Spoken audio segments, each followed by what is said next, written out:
Hi guys, my name's Andy, and in this lesson I'm taking you through the 7 basic open chords, and these should be the first chords that you learn if you're learning guitar for the first time, or maybe if it's the first time in a long time.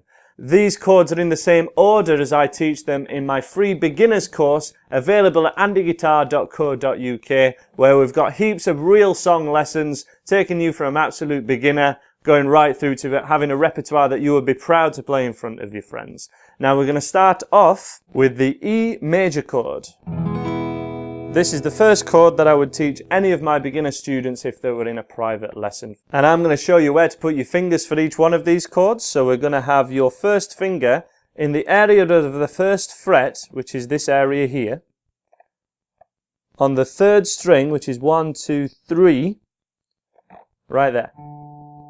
And then we're going to have your middle finger on the 2nd fret of the 5th string, and we're numbering the strings from bottom to top, so 1, 2, 3, 4, 5, right here.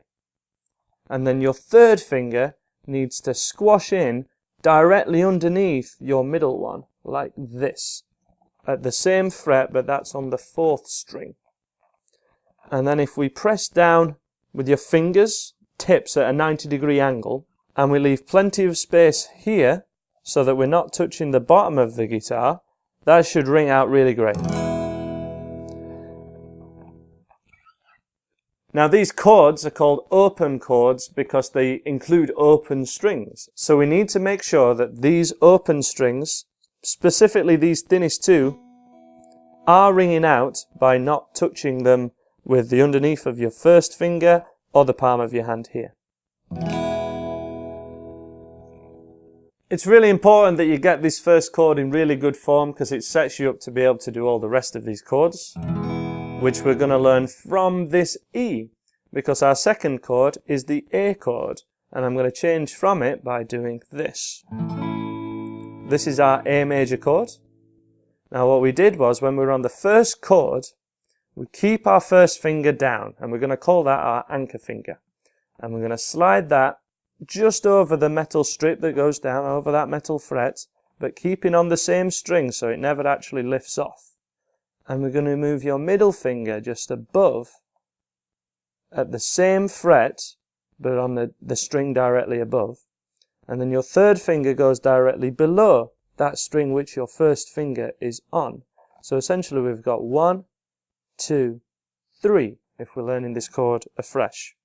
Now, because this is the second chord we've done, we actually want to strum it from the 5th string here, from the next string down. And that makes sure that we've got the lowest note as an A, because this is the A chord. Now, these first 2 chords are in line with level 1 of my beginner's course, and that level is all about mastering the change between the E and the A by keeping that first finger down and sliding over. The next chord we're going to learn is the D chord. So this chord, again, we can keep our first finger exactly where it is at the same fret, but it would be great if we could move it this way just a little bit, because when we're at this side of the fret, everything rings out a little sweeter than it does at this side of the fret. Everything sounds better when we're just here. And this is our D chord. A very bright, happy sounding chord. And we have your first finger, again where I said before. We've got your middle finger on the 2nd fret of the 1st string. And then we make a little triangle shape by having our 3rd finger at the 3rd fret of the 2nd string here. So 1, 2, and 3. And then we strum from the 3rd string from the thickest one, because that is the open D string. So E, A, D, and they're our first 3 chords. Nice and logical. To check that these chords are ringing out great, you'll want to do a strum with them, and then pick each individual string, and then do a final strum. So strum, pick, and strum.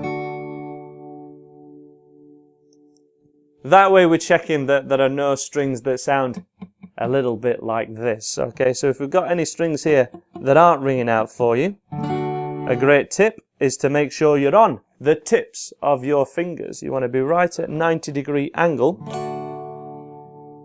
And you want to make sure that none of your fingers are hitting the string underneath, and we're allowing a little bit of room, as I say, not touching the bottom of your guitar. And it's E, A and D chords that make up level 2 of my beginner's course. The next chord we're going to go for is a G major chord, and it's played like this.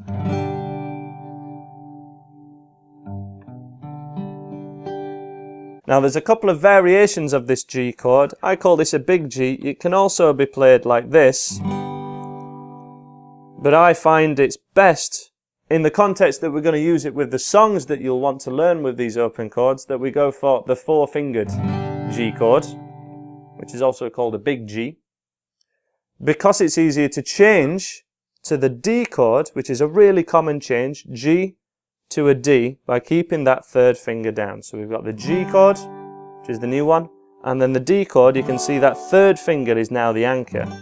And in fact, we can go from all these 4 chords, 4, 3, 2, 1, and we never actually lifted off all of our fingers from the fretboard. We've always got 1 finger down. We've always got that contact on the fretboard, which I think is really important and really helps your changes. So for our G chord, we have your 1st finger at 2nd fret of the 5th string, middle finger 3rd fret of the 6th string, the thickest one, and then it's a bit more of a stretch for your 3rd and little finger, which are both at the 3rd fret of the thinnest 2 strings. The middle 2 strings are open, so we want to make sure that they ring out and that you haven't accidentally got a finger on them. Remember to stay on your tips. And this G chord makes up level 3 of my free beginners course, which also includes the D chord and the A chord. It works between those changes. So that's our first 4 chords, which are major chords. These are happy sounding chords, but can be summarized by saying just the G chord, for example. We don't have to say G major all the time. But the next 2 chords we're covering are minor chords. Now these are sad sounding chords, and if music is an expression of emotion, we kind of need the happy and the sad, and it's the mix that makes things sound really good. And these chords are actually, if anything, a little bit easier than a couple of the other ones. The first one of which is probably the easiest. This is the E minor chord, which I encourage you to play with your first 2 fingers.